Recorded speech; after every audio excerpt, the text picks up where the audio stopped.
రీసెంట్‌గా 2026 farmer Congress women మెర్జోరీ Taylor. ఈవిడ గురించి ఆల్మోస్ట్ మన వీడియోలలో చాలా సార్లు మాట్లాడుకున్నాం. ఆల్మోస్ట్ హెచ్-1బీని కంప్లీట్‌గా టర్మినేట్ చేసేయాలి అని జెప్పేసి అమెరికాలో ఎవరైనా కృషి చేస్తున్నారు అంటే అందులో ఈ మధ్య కాలంలో మొదటి పేరైతే ఈవిడది. సో, ఈవిడ మొత్తానికి హెచ్-1బీని కంప్లీట్‌గా బ్యాన్ చేసేయాలి అని జెప్పేసి ఈవిడ ఈ మధ్య కాలంలో ఎక్కువగా ట్రై చేస్తున్నారు. ఆల్మోస్ట్ ఈవిడ జనవరి 5థ్‌నో ఈవిడ రిజైన్ చేశారు. ఆ కాంగ్రెస్ అందులోపల నుంచి కూడా ఈవిడ రిజైన్ చేశారు. ఈవిడ ఒక ఒక టాపిక్ గురించి ఏంటి అంటే హెచ్-1బీ అనేది చాలా వరకు ఫ్రాడ్ అండ్ స్కామ్ అని చెప్పేసి ఈవిడ రీసెంట్‌గా ఒక స్టేట్మెంట్‌నయితే పాస్ చేశారు. 7,00,000 వీసా అప్లికేషన్స్ చేశారు టెక్సాస్ నుంచి అని చెప్పేసి.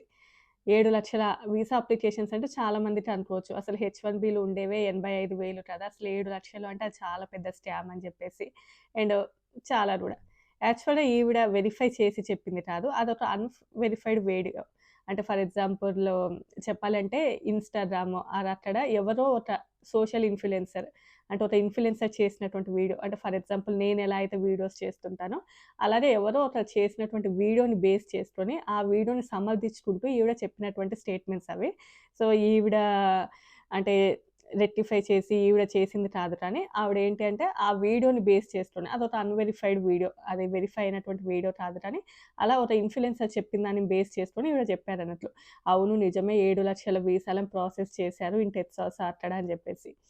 సో, యాక్చువల్‌గా 7,00,000 వీసాస్ అంటే అది అయ్యేటటువంటి పని కాదు. ఎందుకంటే ఈవిడేంటంటే 2025లోనే ఇన్ని జరిగాయి అని చెప్పారు. ట్రంప్ అడ్మినిస్ట్రేషన్ స్టార్ట్ అయింది 2025 జాన్వరిలో అప్పుడు కాబట్టి, అప్పటి నుంచి హెచ్-1బీల మీద చాలా వరకు ఫైట్స్ జరగడం అండ్ చాలా వరకు హెచ్-1బీ లోపల చేంజెస్ తీసుకురావడం అవన్నీ జరిగాయి కాబట్టి, అది అప్పుడు అయ్యుండదు. అండ్ ఆల్రెడీ బిఫోర్ అంటే కొన్ని సంవత్సరాల నుంచి చేసుండొచ్చు 7,00,000 వరకు. అండ్ అది కూడా ఓన్లీ హెచ్-1బీ వీసాస్ అవి కాదు కానీ, ఎల్‌సీఏ ప్రాసెసింగు అండ్ అంటే ఫర్ ఎగ్జాంపుల్ ఎవరైనా జాబ్ చేంజ్ అవుతున్నారనుకోండి, అది కానియండి. అండ్ నెక్స్ట్ ఎక్స్‌టెన్షన్స్‌కి వెళ్తున్నప్పుడు కావచ్చు, లేకపోతే అడ్రెస్ చేంజ్ అవుతుంటది కదా! సో, ఆ టైంలో కానియండి, ఇవన్నీ కూడా ప్రాసెస్ చేసుండొచ్చు. సో, ఒక ఇమిగ్రేషన్ అటార్నీ ఇలా చేశాడు ఆల్మోస్ట్ 7,00,000 అప్లికేషన్స్ అని చెప్పి ఆవిడ చెప్పారు. వాళ్ళు చేసుండొచ్చు తప్పకుండా కానీ, అది కొన్ని సంవత్సరాల నుంచి అయ్యుంటది. And at the same time ఏంటి అంటే, not only in H one B visas అని కాదు కానీ, ఇలా ఎల్‌సీఏ ప్రాసెస్ అంటే ఎక్స్‌టెన్షన్స్ కావచ్చు అండ్ ఇవన్నీ వీటన్నిటిని బేస్ చేసుకొని అన్ని అప్లికేషన్స్ చేసుంటారు డెఫినైట్‌లీ. సో, ఆవిడ అదైతే ఒక అన్‌వెరిఫైడ్ వీడియో నుంచి ఆవిడ చెప్పినటువంటి ఇది. అండ్ ఇంకా ఏంటి అంటే ఆల్మోస్ట్ అంటే రీసెంట్ టైమ్ లోపల కొన్ని స్టేట్స్ అంటే ఎస్పెషల్లీ టెక్సాస్, నార్త్ టెక్సాస్ అక్కడ ఏంటి అంటే ఆల్మోస్ట్ అది ఆహ్, ఫారినర్స్ చేతిలోకి ఎళ్ళిపోయింది. ఎక్కువగా ఆల్మోస్ట్ 42,000 వరకు వీసాస్ వచ్చాయి. హెచ్-1బీ వీసాలు లాస్ట్ ఇయర్‌లో ఓన్లీ టెక్సాస్ అక్కడి నుంచి. కంప్లీట్‌గా అది వాళ్ళ చేతిలోకి ఎళ్ళిపోతుంది అని జెప్పేసి. అఫ్‌కోర్స్ చాలామంది ఎవరొచ్చినా కూడా టెక్సాస్‌కి ఎళ్ళిపోతూ ఉంటారు కాబట్టి అది నిజమే అయ్యుంటది. అండ్ ఇంకా ఏంటంటే ఆవిడ కొన్ని అంటే ఇండ్లల్లోనే కన్సల్టెన్సీస్‌ని పెట్టి రన్ చేస్తున్నారు. అందులోనే ఎక్కువ హెచ్-1బీలు వాళ్ళున్నారు అని జెప్పేసి. అది ఎప్పటినుంచో ఉన్నదే అది నిజమే. అంటే అది ఓపెన్ సీక్రెట్ ఏమి కాదు. అది ఓపెన్‌గా అందరికీ తెలిసిందే. ఇక్కడ హౌసెస్ లోపల కన్సల్టెన్సీస్‌ని రన్ చేయడం అనేది ఇది సర్వసాధారణంగా కొన్ని సంవత్సరాల నుంచి అంటే నాట్ ఓన్లీ 2025 ఎప్పటినుంచో ఎన్నో సంవత్సరాల నుంచి ఎన్నో కన్సల్టెన్సీస్, దేశీ కన్సల్టెన్సీస్ రన్ అవుతూనే ఉన్నాయి. అండ్ అది అందరికీ గూడా తెలిసిందే. అట్లనే చాలామంది సర్వే అవుతూ ఇప్పుడు ఒక మంచి పొజిషన్‌కెళ్ళిన వాళ్ళున్నారు కదా! ఈవెన్ హెచ్-1బీ కంటే హెచ్-4 ఈఏడీ కానియండి, అండ్ ఓపీటీస్ కావచ్చు, ఇవి ఎక్కువగా సస్టైన్ అవుతున్నాయి. ఈ కన్సల్టెన్సీస్ త్రూ. సో, అందులోపల కొన్ని fraud consultancies. But Trump administration వచ్చిన తర్వాత నుంచి అది కూడా కొంచెం తగ్గాయి. ఈవెన్ కన్సల్టెన్సీలలో జాయిన్ అవ్వాలన్నా కూడా, ఏదైనా ఫెయిర్‌గా చేయాలన్నా కూడా కొంచెం భయమైతే ఏర్పడింది. బట్ ఒకప్పుడు మాత్రం చాలా విచ్చలవిడిగా ఉండేది. ఇప్పటికి చాలా వరకు ఉన్నాయి అవి. ఆవిడ చెప్పిన సీక్రెట్ అని అనుకుంటున్నారు. సీక్రెట్ ఏమి కాదు అది అందరికీ తెలిసిందే. అండ్ ఈవిడ ఏంటి అంటే అమెరికన్స్ ఫస్ట్ అనేది ఈవిడ నినాదం. అంటే చాలా వరకు వేరే కంట్రీస్ నుంచి వచ్చిన వాళ్ళు మంచిగా ఇక్కడ దర్జాగా బ్రతుకుతున్నారు. హ్యాపీగా వర్క్స్ చేసుకుంటూ మంచిగా సర్వే అవుతున్నారు. బట్ ఎవరైతే అమెరికన్ పీపుల్ ఉన్నారో వాళ్ళు మాత్రం చాలా వరకు జాబ్స్ కోసం స్ట్రగుల్ అవుతున్నారు అని చెప్పేసి. అండ్ వీళ్ళు చాలా వరకు ఇబ్బంది పడుతున్నారు. At the same time students ఎవరైతే ఉన్నారో వాళ్ళు కూడా అంటే యూనివర్సిటీస్ కానియండి, ఏవైనా కూడా వేరే కంట్రీస్ నుంచి వచ్చినటువంటి స్టూడెంట్స్‌కి ఎక్కువ ప్రియారిటీ ఇస్తున్నాయి. ఫారిన్ స్టూడెంట్స్‌కి ఎక్కువ ప్రియారిటీ ఇస్తున్నాయి. పాపం యూఎస్ఏలో ఉన్నటువంటి స్టూడెంట్స్‌కి అంత ప్రియారిటీ ఉండట్లేదు అని చెప్పేసి. అండ్ ఆల్రెడీ లాస్ట్ టైమ్ చెప్పాను గదా! అంటే కొన్ని సంవత్సరాలు మాత్రం ఇక్కడ వర్క్ చేసి ఎళ్ళిపోవాలి. అండ్ దానిని కూడా అంటే ఓన్లీ మెడికల్ ఫీల్డ్ వాళ్ళకి సంబంధించిన వాళ్ళకే వీసాస్ ఇవ్వాలి అండ్ రిమైనింగ్ వాళ్ళకి ఆలోచించి ఇవ్వాలి అని చెప్పేసి. అండ్ సరే H1B అనేది స్కిల్డ్ పీపుల్స్ రావాలి అని కానీ అంత స్కిల్డ్ కాని పీపుల్ కూడా యూఎస్ఏలో చాలామంది ఉన్నారు. అండ్ వాళ్ళేంటంటే ఎవరైతే అమెరికన్ పీపుల్ చేయగలిగే వర్క్ ఏదైతే ఉందో దానిని వీళ్ళు రీప్లేస్ చేస్తున్నారు. అమెరికన్స్ మాత్రం చాలా వరకు స్ట్రగుల్ అవుతున్నారు జాబ్స్ కోసం అని చెప్పి. అది నిజం కాదంటే అది 100% నిజమే. ఎందుకంటే చాలామంది అలా ఇబ్బంది పడుతున్న వాళ్ళు యూఎస్ఏలో చాలామంది ఉన్నారు. ఇప్పటికి కూడా అంటే H1బీస్‌ని తీసేయాలి అని H1బీల మీద చాలా వరకు ఫైట్ జరుగుతున్నా కూడా ఎక్స్‌టెన్షన్స్‌కెళ్ళినప్పుడు ఎవరిది కూడా ఏమి రిజెక్షన్స్ అలాంటివి చాలా తక్కువగా చూస్తున్నాం. మీకు తెలుసా అంటే ఎవరైనా ఈవెన్ కంపెనీస్ ఎక్స్‌టెన్షన్ చేస్తాయా లేదా అనేది కంపెనీస్ చాయిస్.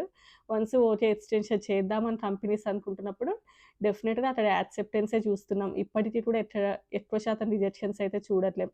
ఆల్మోస్ట్ అంతమంది H1బీస్ ఉన్నారు. ఎన్నో ఎక్స్‌టెన్షన్స్‌కెళ్తున్నాయి. అంటే నాకు తెలిసిన వాళ్ళకైతే ఎవ్వరికి ఇప్పటికి కూడా రిజెక్షన్స్ అయితే అవ్వలే. జస్ట్ టైమ్ డిలేస్ అయితే నడుస్తున్నాయి కానీ రిజెక్షన్ అయితే ఎవ్వరికీ లేదు. ఈవెన్ ప్రీమియం ప్రాసెస్‌కెళ్ళిరంటే వితిన్ 2-3 వీక్స్‌లలో అప్డేట్ వస్తుంది. అది పాజిటివ్ అప్డేటే. ఎవరిది కూడా నెగెటివ్ అయితే చూడలేదు ఇప్పటివరకు నేను. And at the same time 2 days back US senator ఇంకొక అతను కూడా ఈ H1బీలకి అగైన్‌స్ట్‌గా మాట్లాడడం జరిగింది. అంటే వీళ్ళ వలన ఎవరైతే అమెరికన్ పీపుల్ ఉన్నారో వాళ్ళు ఇబ్బంది పడుతున్నారు. సో, వాళ్ళు రోడ్డు మీద జాబ్స్ కోసం వెతుక్కునే పరిస్థితి వచ్చింది H1బీల వలన. జస్ట్ ఓన్లీ కూడా వీళ్ళు కొంచెం చీప్ లేబర్ లాగా వర్క్ చేస్తారనేది ఒక్కదానిని బేస్ చేసుకొనే చాలా కంపెనీస్ వీళ్ళకి ప్రియారిటీ ఇస్తున్నాయి. అండ్ మైక్రోసాఫ్ట్ అలాంటి దాంట్లో కూడా చాలా వరకు లే ఆఫ్స్ జరిగాయి. అమెరికన్ పీపుల్ ఎవరైతే ఉన్నారో వాళ్ళని తీసేసి ఫారిన్ అంటే H1బీ పీపుల్ ఎవరైతే ఉన్నారో వాళ్ళని పెట్టుకున్నారు అని చెప్పేసి. And at the same time స్టూడెంటులారా యూఎస్ఏకి వచ్చినప్పుడు యూనివర్సిటీస్ కూడా వీళ్ళకే సపోర్ట్ చేస్తున్నాయి. ఏదైనా జాబ్స్ ఏదైనా ఇవ్వడం కూడా ఈ బయట కంట్రీస్ నుంచి వచ్చిన వాళ్ళకే ఇస్తున్నాయి. ఎందుకంటే వాళ్ళు మొత్తం ఫీ పే చేయాల్సిందుంటది. అండ్ వాళ్ళు అలా ఫీ పే చేస్తారు కాబట్టి ఎక్కువ ప్రియారిటీ వాళ్ళకే ఇస్తున్నాయి. అండ్ కొన్ని టాక్సెస్‌లో కూడా ఎగ్జెంప్షన్ ఉంటది వాళ్ళకి. And at the same time వీళ్ళే H1బీ‌లకి కన్వర్ట్ అవుతున్నారు.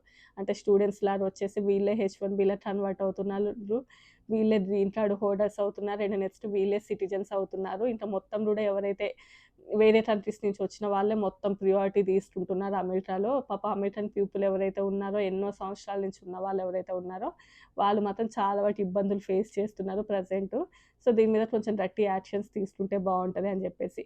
ఆల్రెడీ దీనికోసం చాలా దీనికోసం చాలా కూడా స్టార్ట్ చేశారు. అంటే ప్రాజెక్ట్ ఫైర్ వాల్ అని చెప్పేసి.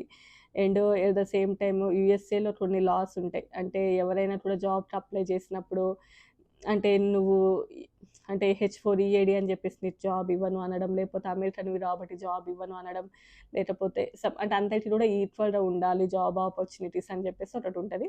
సో, దానిని బేస్ చేసుకొని ఎవరైతే మిస్టేక్ చేస్తున్నారో తప్పకుండా ఆ కంపెనీస్ మీద యాక్షన్స్ తీసుకుంటాము అని చెప్పేసి ప్రాజెక్ట్ ఫైర్ వాల్ అని చెప్పి స్టార్ట్ చేయడం. సో, ఇలాంటివి చాలా కూడా స్టార్ట్ చేశారు.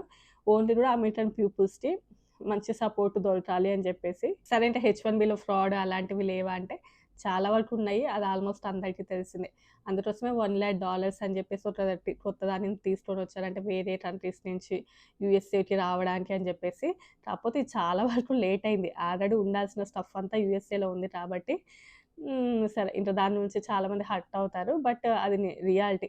ఇంకా ఈ మధ్య కాలంలో వచ్చిన వాళ్ళు దెన్ ఓకే గానీ ఒకప్పుడు చాలా ఈజీగా వచ్చి అమెరికాలో సస్టైన్ అయ్యి, ఇప్పుడు గ్రీన్ కార్డ్ హోల్డర్స్, సిటిజన్స్ అయ్యి రీసెంట్‌గా వచ్చినటువంటి స్టూడెంట్స్ మీద కానియండి, రీసెంట్‌గా ఎవరైతే యూఎస్ఏకి వచ్చిన వాళ్ళు ఉంటారో వాళ్ళ మీద జోక్స్ చేసేవాళ్ళు చాలామందున్నారు.